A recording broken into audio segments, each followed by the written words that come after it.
Olá pessoal, hoje teremos uma aula de redação do ensino médio do segundo ano. O tema é os 10 pecados mortais de uma narrativa. Eu sou o professor Gilmar Fabiano da Silva Santos. Sempre que acabamos de escrever um texto narrativo, lá vem a mesma pergunta nos atormentando. Será que ficou bom? Certo? Ao recebermos de volta a nossa redação corrigida, vemos que falhamos em alguns aspectos, que poderíamos evitar alguns erros. Este artigo foi escrito pensando nisso. Como evitar os pecados mais frequentes da narrativa?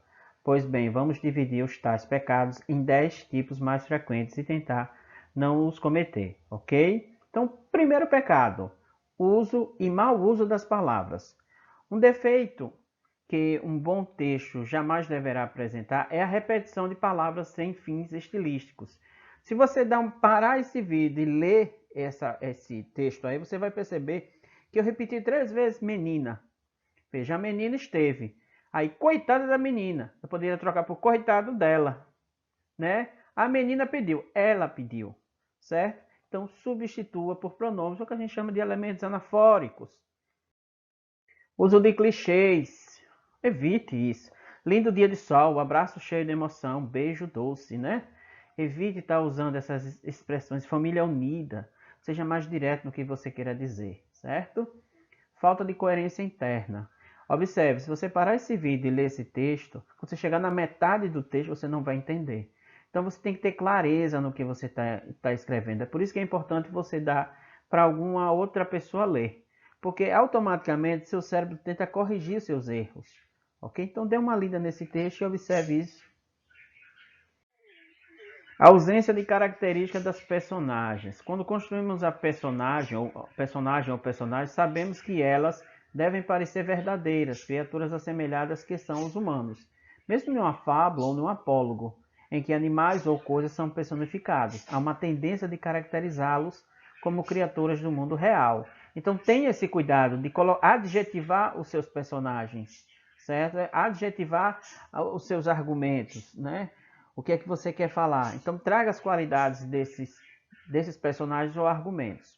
Uma personagem, sobretudo protagonista, deve ter traços fortes, típicos e particulares, certo? E não traços fracos. Isso aí vai ficar para os outros personagens, principalmente os coadjuvantes. Se você criá-las sem características específicas, não há como ressaltar-lhe.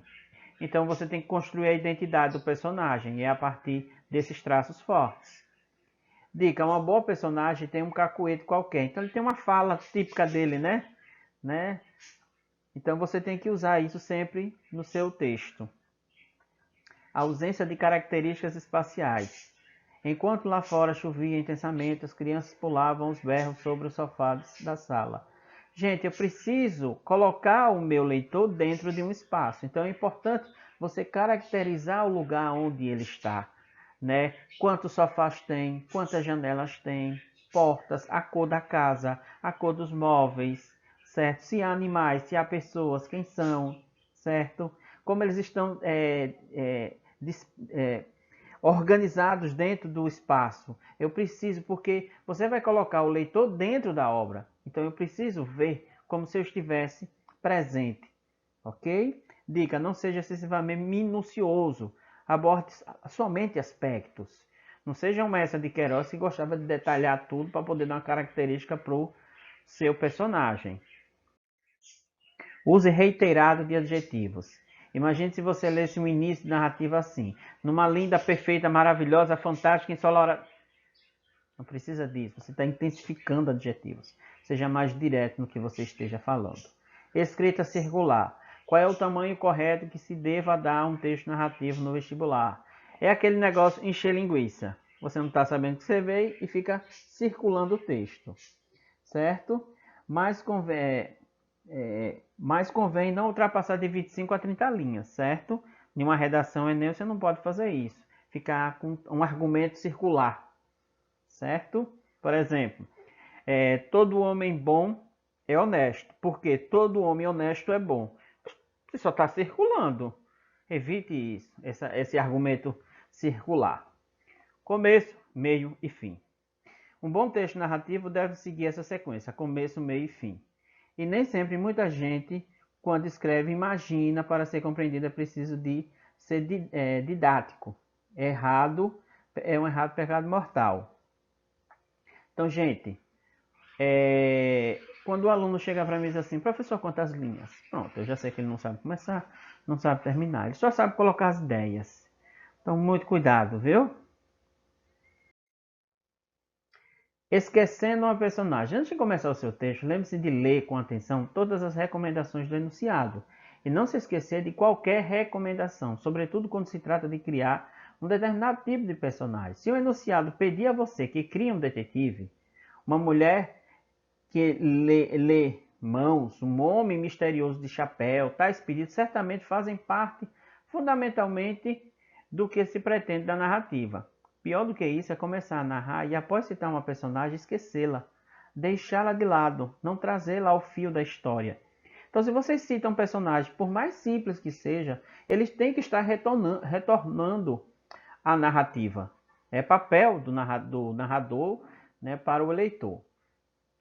Esquecer um personagem é ato narrativo imperdoável. Então, todos os personagens têm que ir e voltar sempre na história. Esquecendo uma ação. Por fim, nada pior que esquecer uma ação exigida pelo enunciado. Quando ele pede um determinado componente acional, melhor prestar muita atenção e dar um contorno de relevância a isso. Normalmente o enunciado destaca o que pede como imprescindível, certo? Aquilo que tem que ser colocado.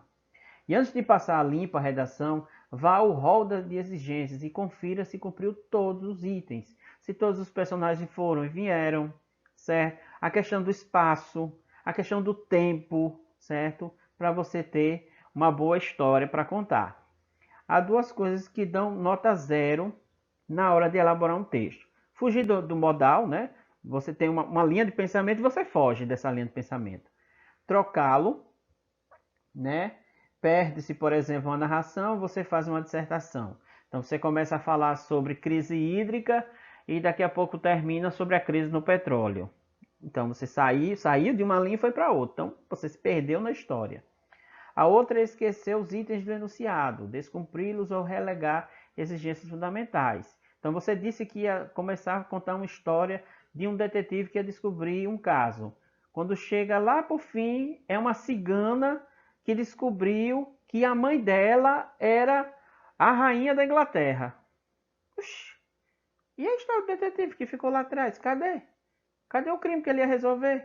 Então você se perdeu na história. Temos aí também uma fonte que você pode pesquisar também no YouTube, no Google, né? E outras fontes. Bem, deixo aí para você um tema de redação. Mobilidade urbana sustentável. Veja, você pode criar ou uma dissertação ou uma história. Por exemplo, a história de um ciclista.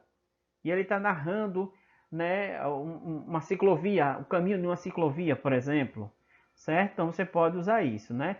Sabendo que aí eu já lhe dei um panorama espacial, é a capital de São Paulo, por exemplo, questão da mobilidade urbana. Quando você escrever, mande para esse e-mail, né? linguagens.omega@gmail.com, que nós iremos ler e debater no nosso plantão de dúvida. Estou esperando por vocês no plantão de dúvida. Até já!